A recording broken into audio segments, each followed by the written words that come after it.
민수기 33장은 이스라엘의 출애굽 노정을 적어 놓은 글입니다. 근데 그 읽는 게 만만치가 않아요. 오늘은 4절까지 읽었지만 이제 다음 시간에 읽은 부분을 보면 까다롭습니다. 그 발음도 잘 안 되는 그 단어들도 많고 장소, 그다음에 뭐 진을 치고 이 진을 친다는 말만 한 41번 정도 나옵니다. 그러니까 집에서 미리 읽어 오시면 다음 주에는 이거 다 안 읽고 생략해서 중요한 것만 좀 읽을까라는 생각 중이래요. 인생이라는 거 한번 생각해 봅시다. 인생이 중요합니다. 믿음 가지고 사는 것도 인생이 중요하니까 믿음을 갖고 사는 거고, 오늘 여기 또 예배의 자리에 나오는 것도 신앙을 갖고 사는 것도 내 인생이 중요하고 소중하니까, 그러니까 여기서 이렇게 하나님 앞에 나가려고 하는 거 아니겠습니까? 만약 인생이 중요하지 않다면 오늘 여기 뭐 하려고 있겠어요? 노정을 따라라는 말이 오늘 말씀 제목인데, 노정이라는 게 이제 노는 길이란 뜻이겠고, 정이라는 말이 이제 과정이란 말 아니겠습니까? 길의 과정. 인생이라는 걸 길이라고 할 때 길을 가는 과정이란 말이죠. 그래서 노정을 따라간다. 길의 과정을 잘 따라가는 게 중요한데, 인생은 여러 가지로 길입니다. 예수님도 내가 곧 길이요 진리요 생명이니 라고 말씀을 하셨기 때문에 그 길을 가야, 예수님께서 우리들에게 허락하신 이끄시는 그 길로 가야 진리에 이르고, 진리에 이르러야 그 다음에 생명을 얻게 되는 것입니다. 인생을 잘 산다는 건 길을 잘 간다는 거, 그것을 말합니다. 가다가 곁길로 서면 안 되죠. 우리 보통 뭐 삼천포로 빠진다 이런 말 많이 하는데, 그 찾아봤더니 원래 유래가 뭐 진해로 가야 될 배가 잘못 운항이 돼서 그 옆에 이제 삼천포로 빠지기 쉽게 돼 있기 때문에 자주 삼천포로 빠져서 거기서 유래됐다라는 말이 있습니다. 저도 이제 개인적으로 그 군목 훈련을 받으러 갈 때, 저는 이제 공군이기 때문에, 공군은 진주의 교육사령부라는 데가 있어요.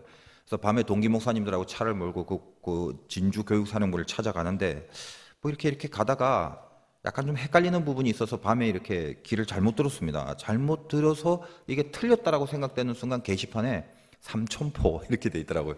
그래서 속으로 좀 웃었어요. 아, 이래서 이게 삼천포로 빠진다라는 말이 이게 그냥 생긴 말이 아니구나, 뭐 이런 생각도 하게 됩니다.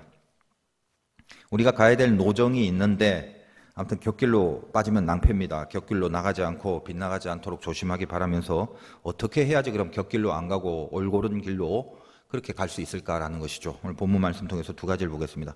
첫째는 영광의 단어인데, 영광이 중요한데, 영광의 공식을 가지고 살라 이겁니다. 뭐 조금 이제 그냥 뭐 들으십시오. 예전에 공부 좀 하신 분들 수학 같은 거 많이 하면 수학의 근의 공식이라는 게 있습니다. 2a분의 마이너스 b 플러스 마이너스 루트 b 제곱 마이너스 4ac라는 아주 지금도 이제 그때 외운 기억이 이제 확 나는데, 이게 뭐냐면 그냥 한번 들어보세요. 뭐 2차 방정식이라는, a가 0이 아닐 때를 가정하여 이 2차 방정식에 있는 모든 근의 값을 구하는 그런 기가 막힌 공식입니다. 그러니까 어떤 상수, 그게 어떤 숫자가 그 x 앞에 막 나열이 됐다 할지라도 근의 공식 안에 집어넣으면 이게 정답이 딱딱 떨어지는 거죠. 제가 그때 이제 그 기억을 하면서 수학자들 참 대단하다, 이런 거를 도출해서 하나의 공식화로 만들기까지 진짜 연구를 많이 했구나, 역시 학자답다, 뭐 이런 감탄도 했던 그런 기억이 납니다.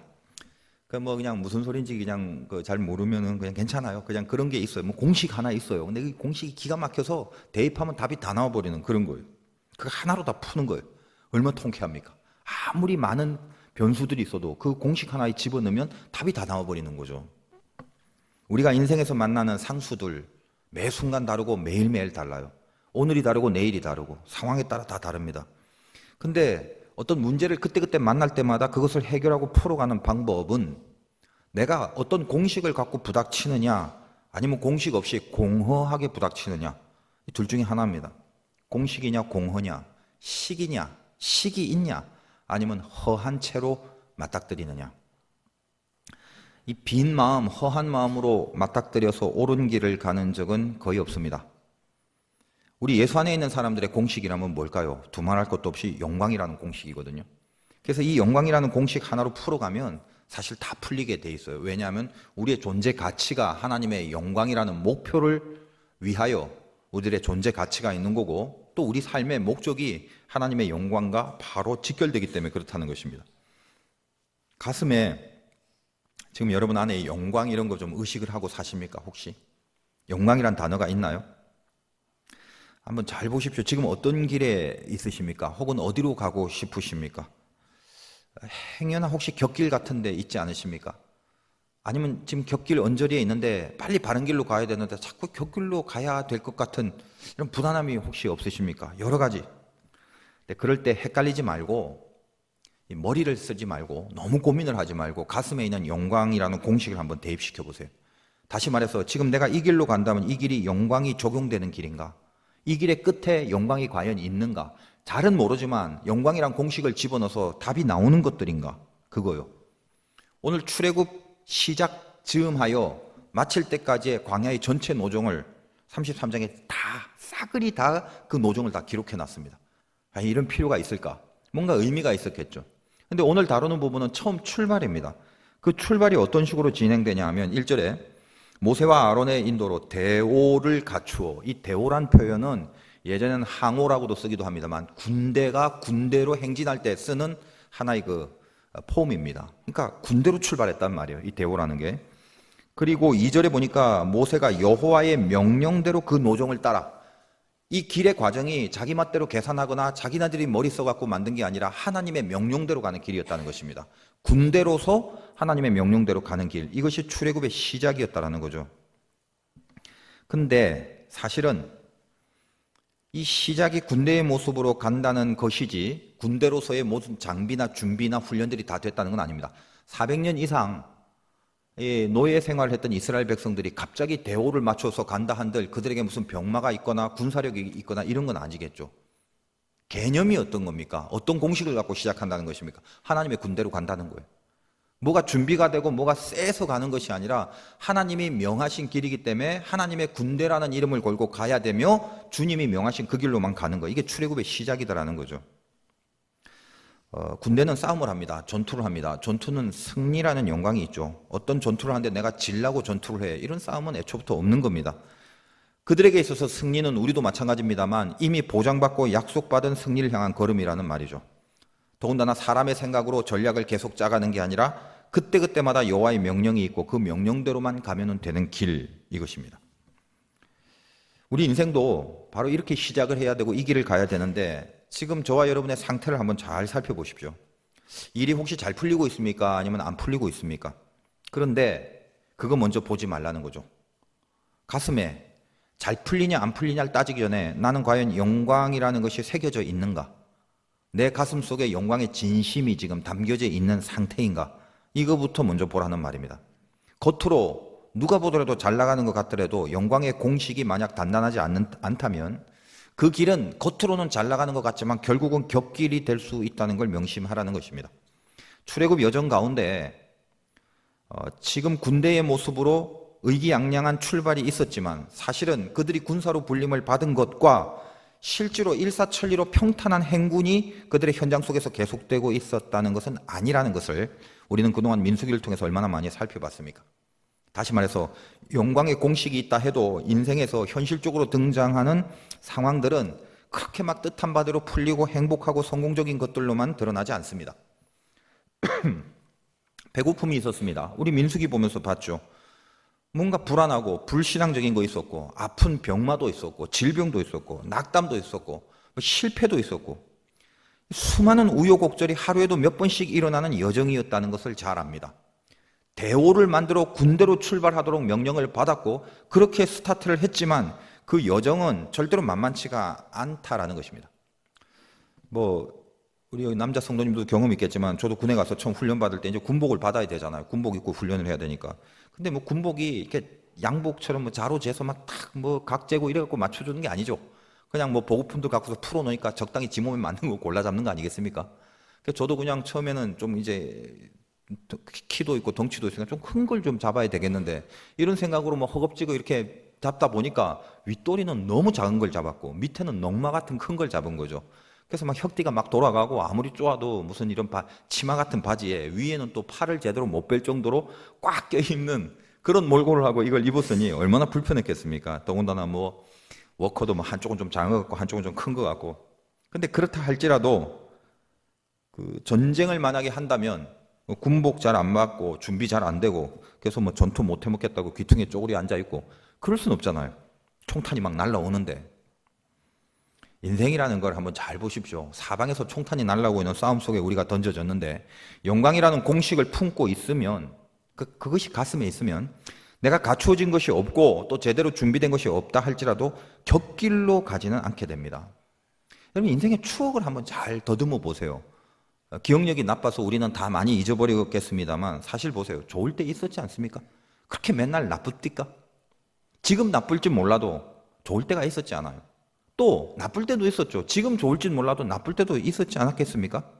부할 때도 있었죠. 넉넉할 때도 있었고 혹은 모자라고 위기를 느낄 만큼 없었을 때도 분명히 있었다는 것입니다.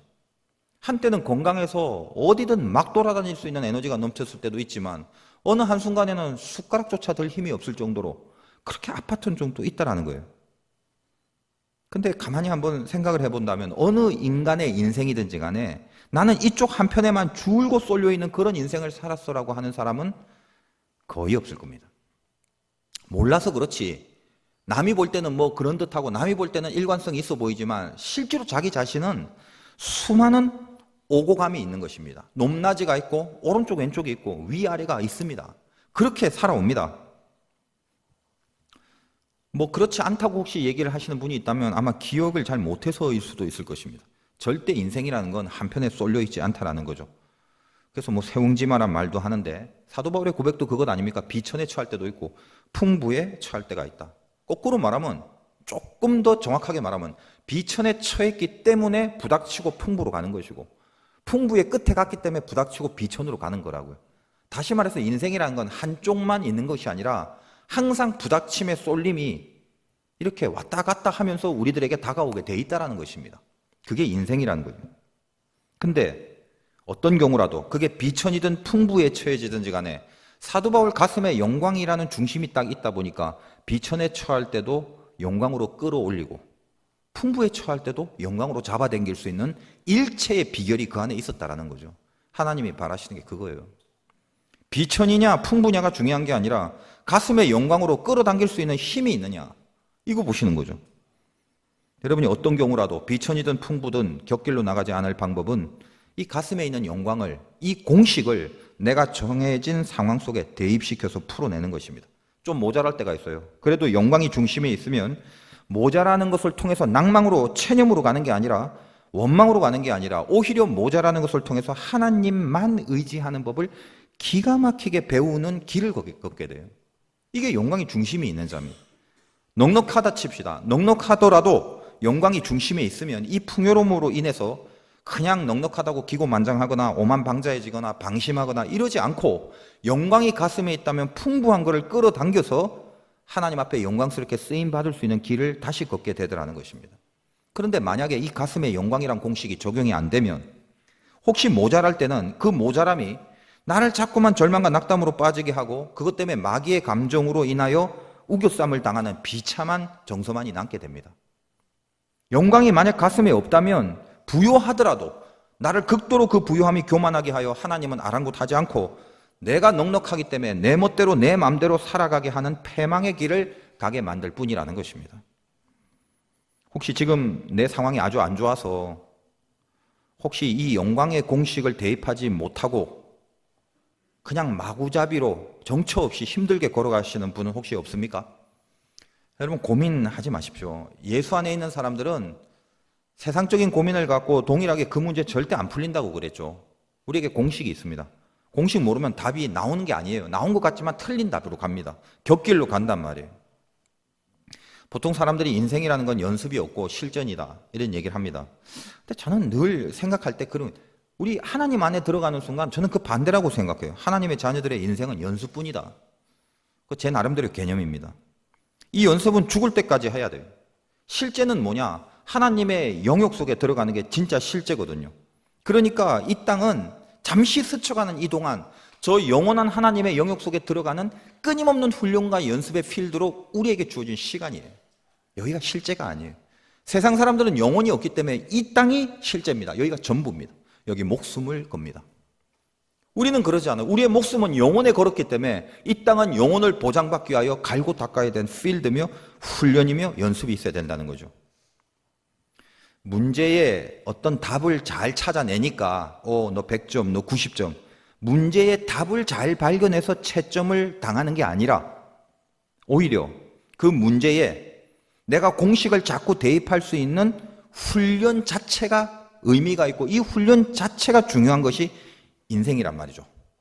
옛날에 공부 좀 해보신 분 공식 외울 때 외운다고 다 되는 거 아니죠. 외운 것만으로 완성이 안 됩니다. 그래서 우리에게 뭐가 있냐면 항상 교과서 옆에 문제집이라는 게 있어요. 그래서 외운 걸 갖고 문제집을 계속 풀어가면서 외웠던 공식을 적용하는 거죠. 그래서 저는 가만히 생각해봐. 이 문제집이라는 것은 공식을 가지고 풀어서 정답을 내는 게 목적이 아니라 오히려 문제집을 많이 풀므로써 가장 중요한 공식을 더 단단하게 새겨 넣는 작업을 하는 거. 이게 문제집의 역할이 아닌가 생각합니다. 인생의 문제집의 말입니다. 우리에게 닥쳐있는 모든 문제가 그런 거예요. 그거를 자꾸만 내 공식과 영광이란 공식에 대입시켜 훈련하고 연습해서 풀어내는 연습의 과정을 거쳐야 된다는 거죠. 오늘 주일날 예배 나오신 이 여러분들은 뭐 이런 질문 식상합니다만 여러분 천국을 믿습니까? 뭐 다 아멘이겠죠, 속으로. 천국을 분명히 믿으면 그 가고 싶어야 되죠. 그럼 여러분이 천국을 만약에 믿고 아멘 한다면 천국을 가고 싶은 마음이 생겨야 되겠죠. 솔직히 한번 말해보세요. 천국 가고 싶은지. 왜 천국을 가고 싶냐? 지옥 가기 싫어서요. 그것도 이유가 됩니다만 지옥보다는 천국이 낫겠죠. 근데 더 구체적인 이유가 뭐예요? 천국이 있다는 걸 믿고 그 천국을 반드시 가야겠다라고 소망하는 것은 이유는 하나밖에 없죠. 하나님과 영원히 함께 하려고 그게 좋아서 가는 거죠. 아닙니까? 근데 좀 더 솔직하게 물어봅시다. 여러분 하나님과 영원히 함께 하는 거 좋아요? 불편하지 않을까요? 혹시? 분명히 말하지만 인간은 원래 하나님과 함께 하는 것을 불편해하는 족속입니다. 죄 때문에요. 에덴에서는 하나님이 만들어 놓고 같이 사는 것이 최고였죠. 다른 삶이 없었어요. 타락의 삶이라는 게 없었어요. 죄가 들어오는 순간 하나님과 멀어지고 하나님을 실실 피하려고 합니다. 왜 그래요? 불편하거든요. 제가 여러 번 말씀드리죠. 목회하면서 제가 느끼는 건데 목사님, 우리 목사님 좋아요 하면서도 교우님들은 목사님 저하고 같이 밥 먹기를 굉장히 싫어한다는 거죠. 피합니다. 피해 다녀요. 이유는 뭐 제가 싫다기보다도 제가 잘 알죠. 혼자 편하게 나 의식 안 하고 배 터지게 먹으려고. 타치 안 받으면 너무 자유롭잖아요. 그런 심리로 슬슬 이렇게 피하는 거죠. 뭐 제가 싫어서가 아니라. 죄가 들어오면 인간은 하나님을 떠나 에덴의 동편으로 옮겨갑니다. 그래서 가인의 도성을 쌓습니다. 거기서 하나님의 타치를 받지 않고 지들이 좋아하는 도성을 만들어 살아갑니다. 엄청난 문명과 문화가 거기에 있습니다. 꽤 살만합니다. 그러나 거기는 하나님의 간섭이 없습니다. 그것이 가인의 도성이고 타락한 자들의 본성이라는 거예요. 그런 우리가 죄 때문에 이 땅에 떨어졌지만 우리가 만약 그럼에도 불구하고 나는 하나님이 좋은데요 라고 말을 할 수 있다면 저도 그렇지만 여러분 하나님 좋으시잖아요. 그런데도 불구하고 하나님이 좋다, 난 하나님과 영원히 함께하는 게 좋아요 라고 하게 된다면 그 이유는 하나뿐이죠. 은혜를 받아서 구원을 얻었기 때문에 하나님의 영이 내 안에 있기 때문에 할 수 있는 고백과 진심입니다. 내가 평생 교회를 다니는데도 하나님과 함께 하는 게 불편하고 꺼려해? 가짜죠. 우리는 하나님의 영이 내 안에 들어와 은혜를 받았기 때문에 그때부터 이제 시작합니다. 하나님하고 통성명하고 명함 주고받고 말입니다. 그때부터 교제해요. 만나고 일도 같이 하고 같이 먹고 같이 막 뒹굴고 그러면서 조금씩 정을 쌓아갑니다. 그 정을 뭐라고 하냐면 영역이라고 그래요. 하나님이 친근하고 하나님이 익숙한 경지로 나를 훈련시키고 연습해 가는 것에 대한 열매, 이게 영역입니다. 그것이 하나님을 친숙하고 익숙하게 만들어 놓는 그 작업은 내가 이 땅에서 죽을 때까지 해야 될 나의 훈련이며 연습이에요. 아니, 이 땅에서 하나님과 같이 하는 게 불편한데 어떻게 영혼의 세계 하나님과 함께 하겠다고 그래요? 말이 안 되는 소리죠. 나는 이 땅에선 하나님 좀 꺼려하니까 불편해요. 혼자 살게 냅두세요.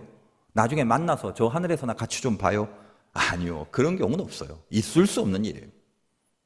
이 짧은 시간에도 하나님이 같이 있는 게 불편해 죽겠는데 어떻게 영원한 세계에 하나님과 함께 있는 게 좋다고요?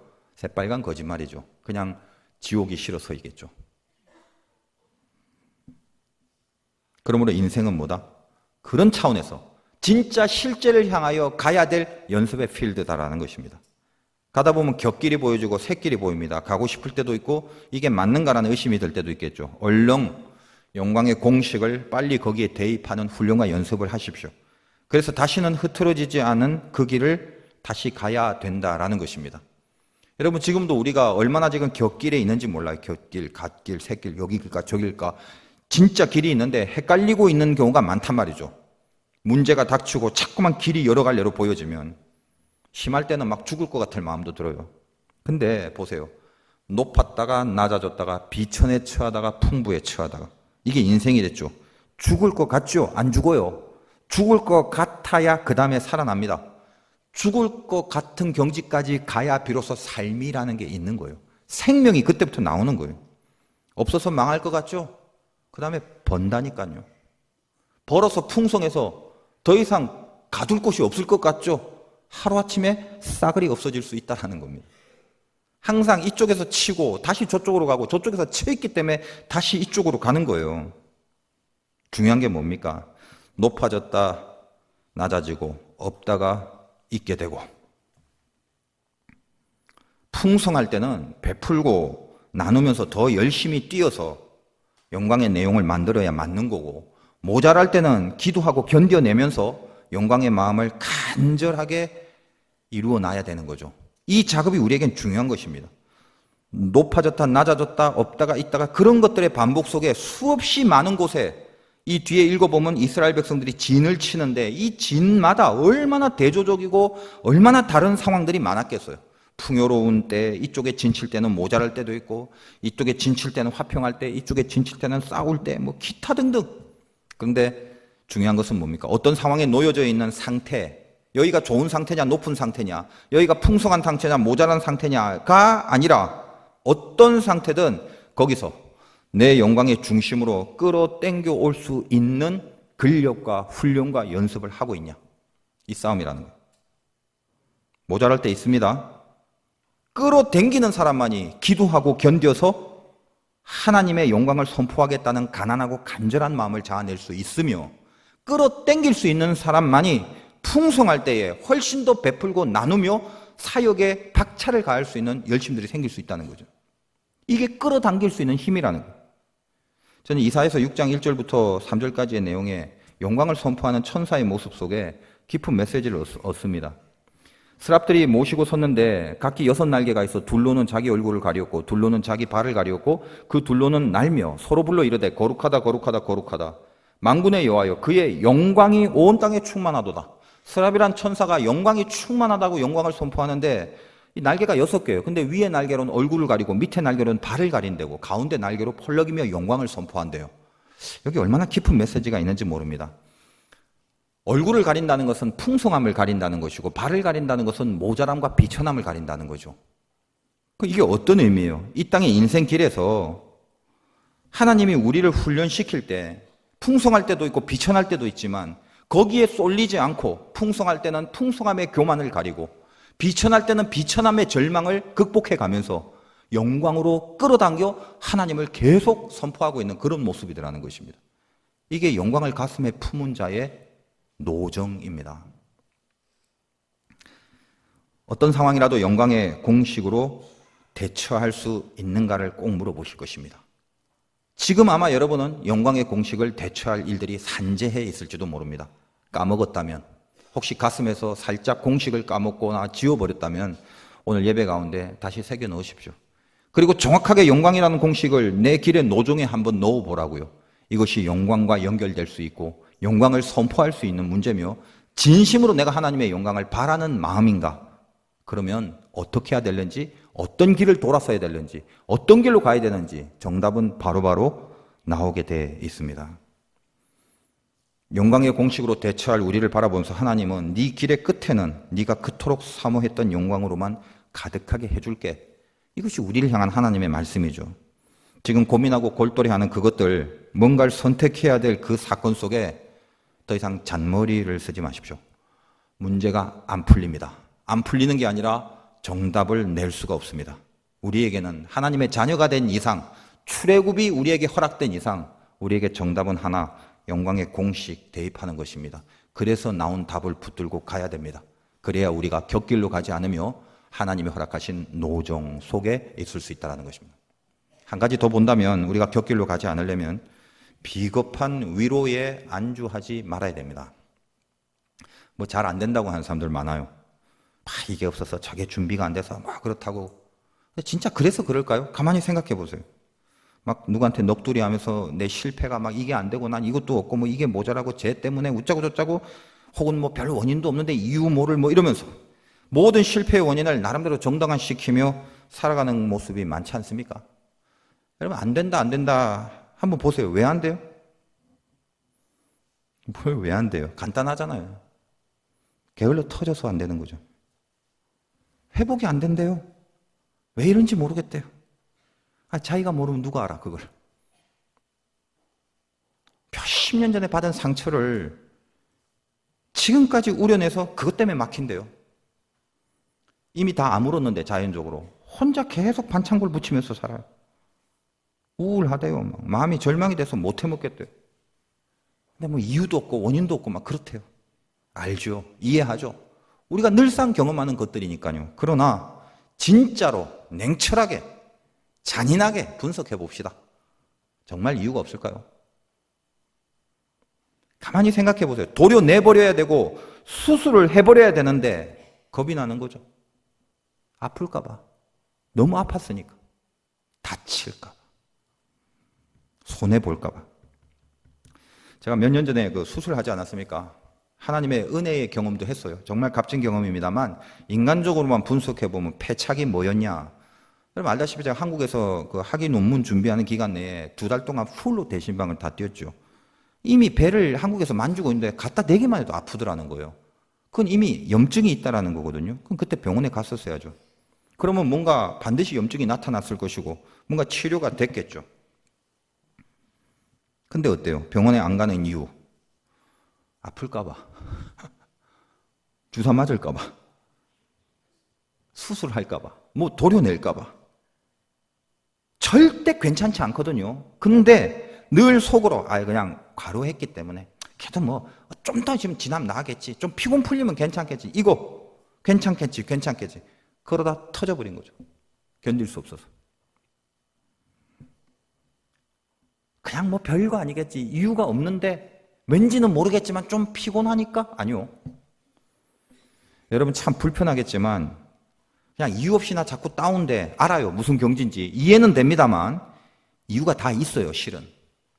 이유 없이 다운되고 원인 모르게 무기력해. 그런 말을 뭐 하는 건 좋은데 진짜 이유 없거나 진짜 뭐 원인이 없거나 이런 건 아닙니다. 영적으로 이유가 있어요. 육적으로 이유가 있다고요.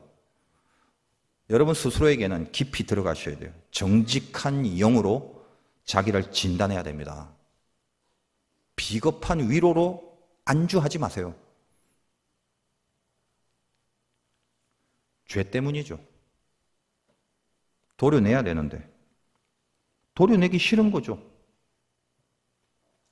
미치도록 싫고 증오가 들끓고 분노할 대상이 저기 있는데 마음은 불안하고 나만 잘되고 싶은 이기심이 내 속에 가득한데 시기와 질투가 있고 욕심과 욕망이 넘치고 쾌락이 속에서 이글거리는데 의심이 생기고 믿음은 떨어지고 두려움이 있는데 저 밑바닥에서 수술 받아야 될 것들이 분명히 도사리고 있는데 여러분 잔인한 말일지 몰라요. 그러나 명확한 말씀입니다.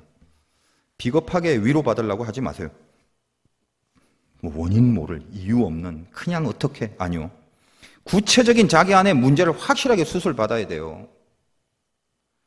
여러분이 인생을 하나님께서 이끌어 주시고 하나님이 내 인생의 주인이라고 기도할 때나 찬양할 때나 예배드릴 땐 그렇게 막 고백하면서 실질적으로 자기의 삶 속에 하나님 거는 하나도 하나님께 안 드리고 도우심만 구해요.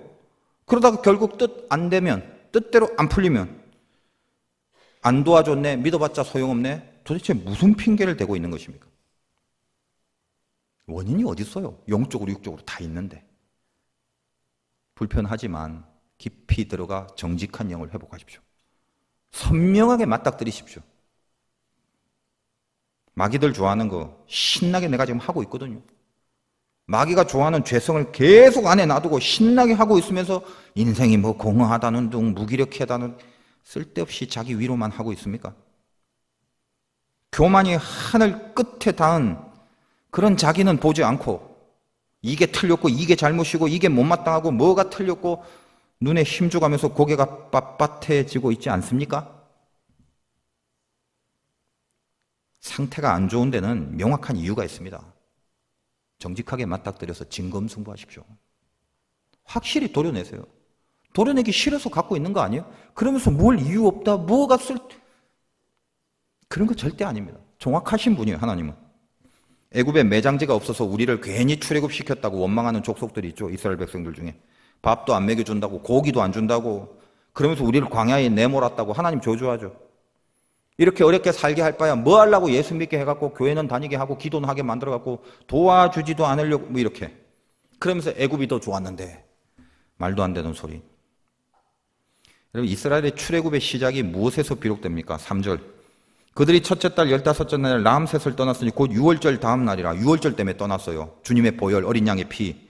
나를 위해 죽으신 그 십자가의 피가 나로 하여금 세상이 아니라 하나님을 선택하게 만들었어요. 그 피가 내가 선택한 게 아니라 그 보혈의 공로가. 그리고 4절에 애굽인은 여호와께서 그들 중에 치신 그 모든 장자를 장사하는 때라. 여호와께서 그들의 신들에게도 벌을 주셨더라. 잘 보십시오. 이스라엘 백성들은 생명을 얻어 새로운 신분으로 출발하는 그때의 애굽에는 무슨 일이 일어났냐면 장자들의 죽은 장례식을 치르고 있었단 말이에요. 이게 얼마나 극명한 대조입니까? 우리가 하나님의 백성이 되고 예수를 믿었다는 게 뭐라고요? 애굽에서는 죽은 장례를 치르는 것이고 애굽을 떠난 우리는 새로운 생명의 출발이 있는 거란 말이에요. 여기가 죽지 않고 어떻게 출발이 있겠어요? 죄가 죽고 생명이 살아난 사건입니다. 동시에 다시 4절 뒤에 그들의 신들에게도 벌을 주셨더라. 하나님의 애굽에 재앙을 내리는 것은 1차적으로 애굽 백성들을 곤란하게 해서 아이고 귀찮다 이스라엘아 빨리 탈출해라 이제 더 이상 니네 못 데리고 있겠다라는 마음을 주려고 하는 의도도 분명히 액면적으로는 있었겠지만 그 뿌리에는 하나님의 의도가 뭐였단 말입니까? 여기 명확하잖아요. 그들의 신들에게도 벌을 주셨더라. 이 재앙의 배후에는 이 신들, 애굽은 다 신교입니다. 갖다 눈에 보이는 거 전부 다 신으로 때려 맞춘 거죠. 그 신들의 권세를 제어하는 하나님의 심판이자 하나님의 권세의 선포였다라는 것입니다. 알고 있다시피 우리 9가지 재앙 압니다.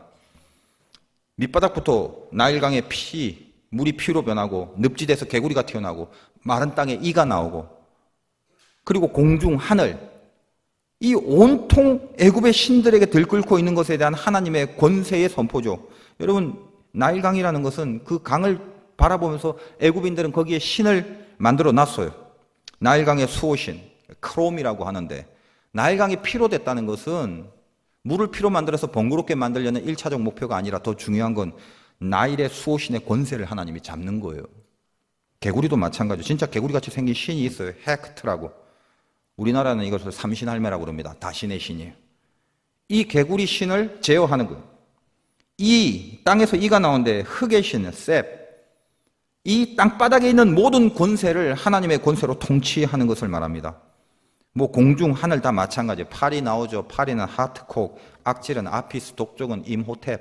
각각의 신들이 그렇게 많은 다신들이 질비한 그 애굽 속에서 하나님은 당신의 세력의 권세로 그들을 장악하는 것입니다. 애굽의 곳곳에 들끓고 있는 우상신들에 대한 하나님의 심판이었다는 것입니다. 무슨 말입니까? 결론적으로 먹을 게 없어서 애굽으로 다시 가자고 하는 게 아니에요. 이유 없이 힘들고 지치고 공허하고 무기력하고 아이고 못해 먹겠다 다시 애굽으로 가자는 게 아니에요. 여기서 이렇게 하면 뭐하냐? 기도하면 뭐하냐? 뭐 예배 드리면 뭐하냐? 예수 믿으면 뭐하냐? 도대체 이 신앙의 길을 걸어가는 게 뭔 의미가 있는 거냐고 속에서 간질간질 왔다 갔다 오락가락 이렇게 흔들리고 있는 내 자신, 그렇게 생각하는 실체가 뭔지 알아요? 이유 없는 게 아니라 원인이 없는 이따위의 비겁한 위로하지 말란 말이에요. 전신에 저 애굽의 악한 사단의 권세에 붙들려 있는 죄의 근성 때문에 하나님의 권세에 사로잡히지 못하면 애굽을 향하여 그 신들 앞에 침을 흘리고 있는 우리의 타락된 본성 때문에 그렇다는 거예요.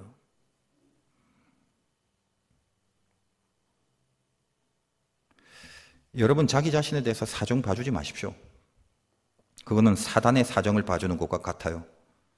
불 속에 들어가 죽더라도 내가 기도하리라, 이런 거 한번 생각해 보셨어요? 왜 그럴까 하고 고민하고 뒤숭숭하게 뒹굴기 전에 불 속에 들어가더라도 내가 기도할 거다라는 생각을 해보신 적 있습니까? 단 하루라도 그렇게 해봤냐고요. 사자굴 속에 들어가더라도 내가 티미하게는 안 살겠다라는 그런 각오들, 그것이 하나님 앞에 있어 본 적이 있냐 이 말이에요. 자기 자신을 봐주지 마세요.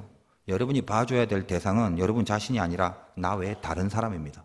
영원히 끝까지 봐줘야 될 대상은 다른 사람이라고요. 나한테는 너그럽고 남한테는 잔인하고 그건 마귀근성이에요. 자기 문제는요, 자기가 다 압니다. 이유 없고 원인 없고 아니요, 정직하게 들여다보세요. 다 보인다고요. 근데 한 번 용납해버리면 두 번째는 쉽죠. 세 번째는 더 쉽고 네 번째는 자연스럽고 다섯 번째는 즐깁니다. 시편은 1편부터 복 있는 사람의 개념을 적어놨어요. 악인의 꾀를 따르지 않는다. 거꾸로 복 없는 사람은 악인의 꾀를 따른다. 잘 보세요. 꾀를 따르니까 그 다음 단계가 바로 나오죠. 코스가 죄인의 길에 서더라는 것입니다. 벌써 곁길로 가버렸어요. 한 번 저지르고 제어가 안 되니까 권세에 밀려버리니까 곁길로 들어가 버리죠. 서 있어요. 그 다음 단계는 뭐예요? 오만한 자의 자리에 눌러 앉더라는 것입니다. 서 있는 정도가 아니라 이제 눌러 앉아서 멍석 깔아놨어요. 일어나기도 귀찮고 퍼질러 앉아 있는 것밖에 없는 거죠. 그걸 원인 없는 무기력이라고 녹두리를 합니다. 이유 없이 힘이 빠진대요. 이미 악인의 꾀와 죄인의 길과 오만한 자의 자리에 가 앉아 있는 거는 모르고 이유 없이 힘이 없대요. 그래서 사람들 보면 아무것도 안 하고 있는데, 내가 봐도 아무것도 안 하고 있는 365일 슬럼프라고 얘기하는 사람이 있어요. 그럼 어떤 사람이 막 운동 안 하고 막 살이 계속 찌고, 그러니까 운동 좀 해라. 운동 좀 하면 살도 좀 빠질 건데, 그 운동 안 해서 살이 자꾸 찌는 거 아니냐, 그것 때문에 고민하는 거 아니냐 그랬더니 몸이 안 좋아서 부은 거라고. 어떻게 365일 내내 부어? 시대가 정신 똑바로 차려야 될 시대입니다. 매주 저는 이 얘기를 하죠. 정신 똑바로 차리지 않으면 안 돼요. 이제는 갈라섭니다. 가라지는 날아가 버려요. 모래 위에서 무너져 버려요. 엊그제 금요일, 토요일 이틀 동안 우리 교회 30대, 40대 남자들만 수련회 갔어요. 그렇게 많이 오진 않았지만 새벽 3시간 넘도록 굉장히 은혜로운 시간을 가졌습니다. 제가 부임하기 전에는 그런 일이 있었는지 저는 잘 모르겠지만 어쨌든 아마 우리 교회로서는 처음 가져보는 테마죠. 30, 40대 남자들만. 앞으로 이거 좀 더 활성화해서 기도회도 좀 갖고 그러겠다는 생각이 좀 들었습니다. 새벽 늦게까지 난 그렇게 은혜롭고 뜨거운 얘기를 할 줄 몰랐어요. 근데 일단 참석한 우리 교회 이제 젊은 가장들, 여기도 이제 다 있겠지만 갔던 사람들이 그 30, 40대 남자들인데 늦은 밤에 이제 모였는데 피곤할 것 같아도 얼굴들이 다 너무 좋아 보였어요. 그 30, 40대 가장들, 남자들의 얼굴들이. 뭐랄까, 어떤 해방감? 자유함? 오늘 내일만큼 내가 집에서 애 안 봐도 된다. 이런 그런 것들. 가끔 그 사랑이 진한 커플들은 그 밤에도 또 전화가 오더라고. 뭐 하냐고 이러면서. 어쨌든 그런 기쁨들이 이렇게 새록새록 느껴졌습니다. 많은 이야기를 나누었는데 한 명 한 명이 참 겉으로 보기와는 다른 나름대로의 하나님의 독특한 은혜들이 다 있구나, 이런 확신과 감동이 들어서 이미 알았던 친구들도 많았지만 제가 아무튼 부임하고 참 오랫동안 알았던 친구인데 그런 것들은 몰랐던 많은 은혜로운 것들을 알게 돼서 참 뜨거웠습니다.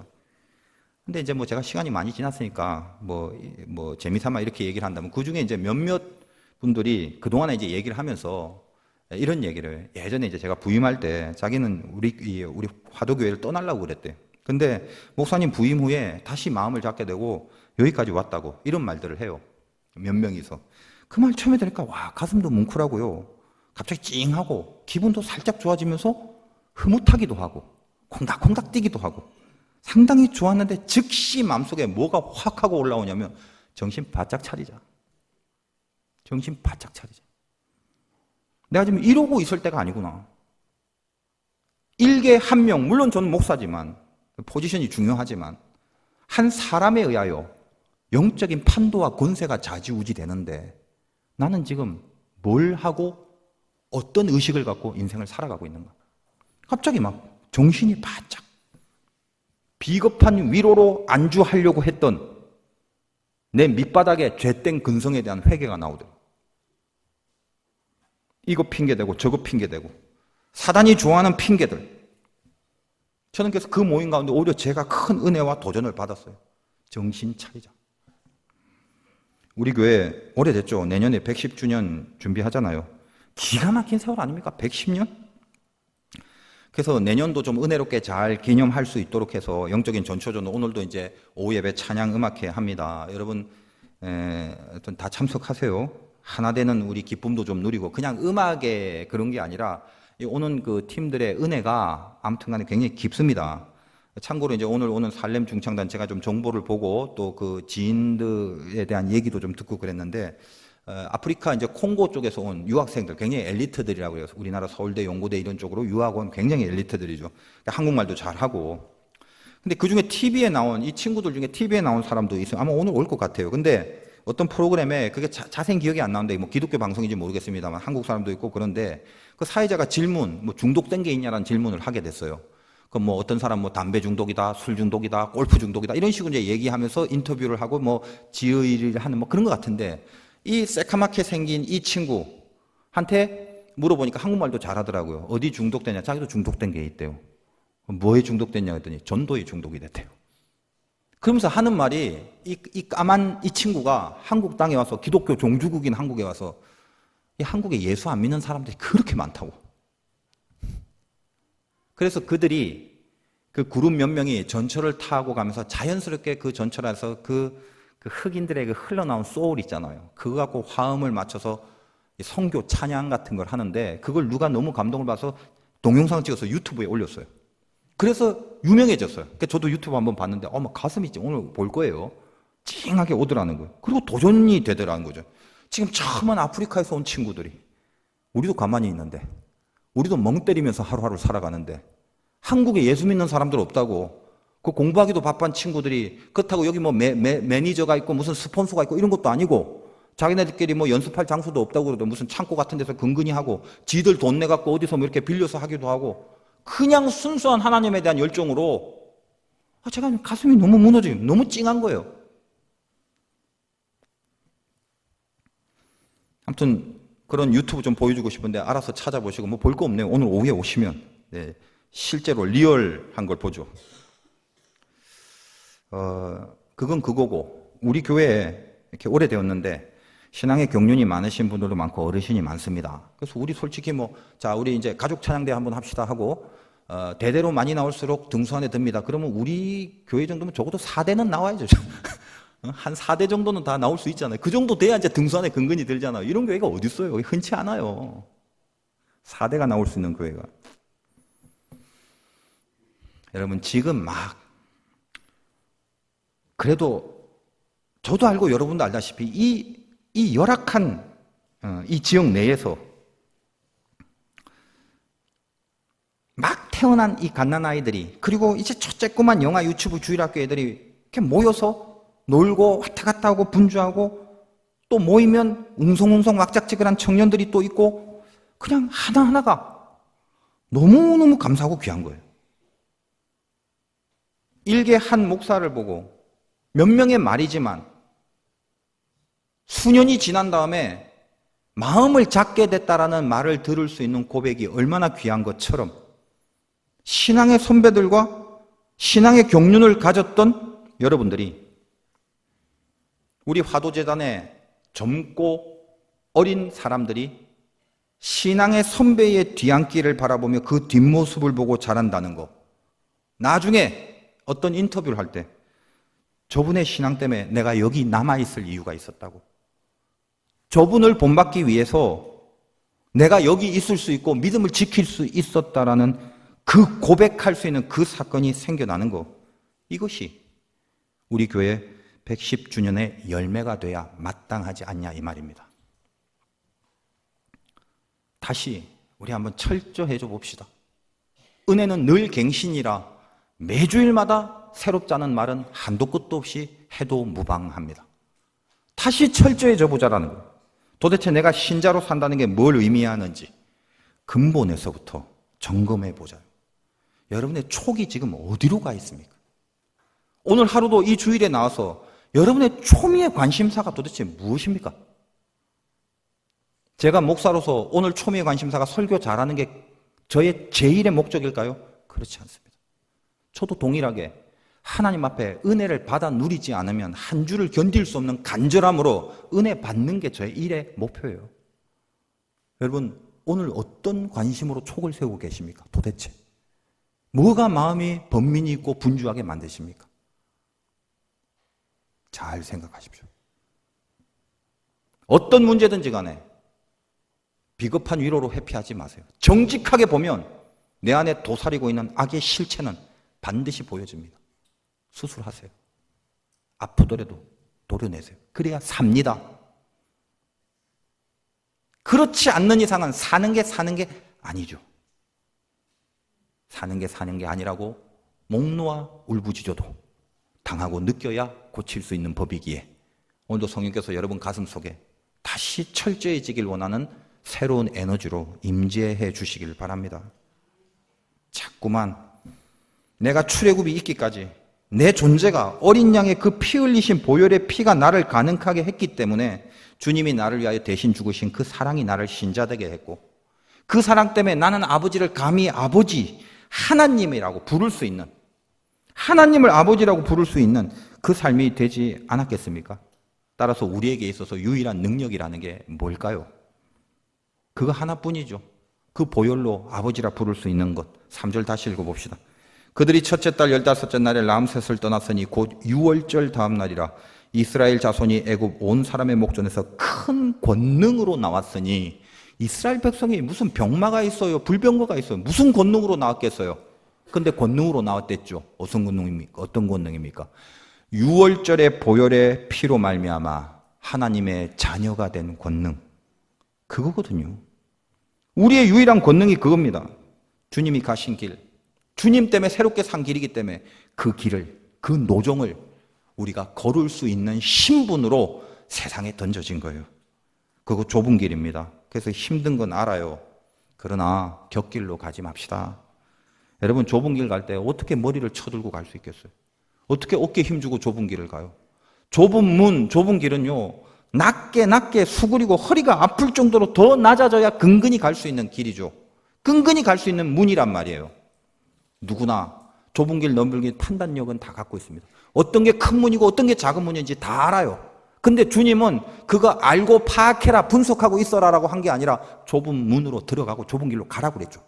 내 걸음이, 내 발이 그 자리에 있어야죠. 아무도 안 가요. 그런데 좁은 길이라는 건 알아요. 큰 문이 이거고 좁은 문은 저거다는 건 다 알아요. 기가 막히게. 아무도 안 들어가요. 다시 철저히 봅시다. 주님 가신 길, 그 길은 자꾸만 더 낮아지고 수없이 귀에 못이 박히도록 들린 낮아짐. 왜 귀에 못이 박히도록 그 낮아짐이라는 소리를 들었을까요? 안 낮아지기 때문에. 내가 남을 위해서 십자가를 등에 질 수 있는 겸손한 영성이 될 때까지 이 길 십자가 지고 한번 따라가 보자고요. 그 결단에 철저해져 보자라는 것입니다. 비겁한 합리화, 다른 것 탓하는 것들 단호하게 도려내버리고 정직하게 내 속의 죄와 맞서 싸우자고요. 세상의 권세를 좌지우지하는 저 애굽의 우상들, 내 안에 나를 사방으로 우겨쌈을 당하여 하나님의 권세 속에 붙잡히지 못하게 하는 사단의 권세들을 쫓아내보자라는 거예요. 멀리서 화도교회를 바라봅니다. 우리 교회는 특징이 가까운 길에서는 안 보여요.